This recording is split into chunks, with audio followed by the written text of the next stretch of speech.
Tanzanian president is visiting China. What are some of your expectations of the outcomes that can be achieved? Well, this will be a historic visit because it is first time our president is visiting China as head of state since she came to office in March last year. But also it's the first visit taking place immediate after the 20th Congress of the CPC. So it is a significant visit and very symbolic, as we are used to symbolism when it comes to China-Tanzania relations. If you remember, in 2013, when His Excellency President Xi Jinping came to office, the first visit he made in Africa was in Tanzania. So this is a continuation of symbols that signifies excellent all-weather friendship between the two countries that have been cooperating in the last 58 years. And what do you think of the 20th CPC National Congress that was just concluded in Beijing? Well, if I'm to summarize the outcome of 20th Congress of CPC in one word, I would say continuity. Leaders who were in the previous Central Committee will be continuing with the new Central Committee. It gives us assurance that our cooperation, especially international cooperation under different framework like FOCAC, like Global Development Initiative, Belt and Road, will continue to be implemented in spirit. You mentioned about the Belt and Road Initiative. As we know that the two countries have agreed to further align the Belt and Road Initiative and Tanzania's 2025 development vision.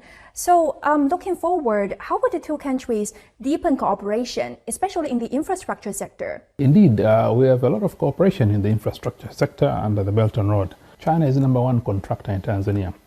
I was checking at statistics in the last 3 years. Projects worth $8.5 billion have been implemented by Chinese enterprises. And also in the area of transport, we have seen introduction of direct flight from Guangdong, Guangzhou to Dar es Salaam. We are very optimistic that in the near future, we are going to see a big number of Tanzanians, businessmen, students, tourists coming to China.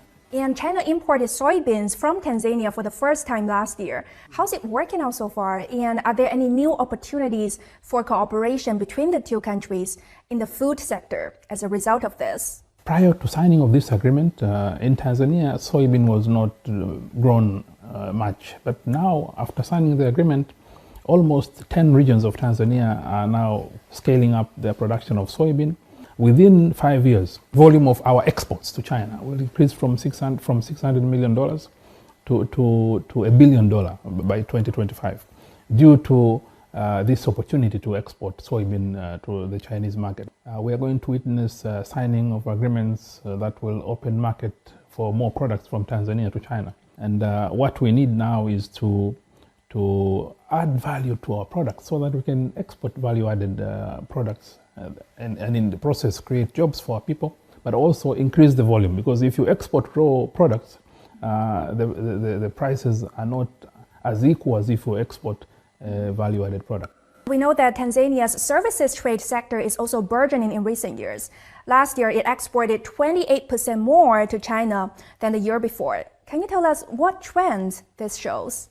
Well, the trend that it shows is that there are many opportunities that will require services. And for instance, in the area of logistics, we are doing very well because Tanzania is geographically strategically located and surrounded by many landlocked countries. And that would make our country a hub to provide services to other countries trading or doing business with China. We have signed now Africa Continental Free Trade Area, which would mean more activities and using Tanzania as gateway to China.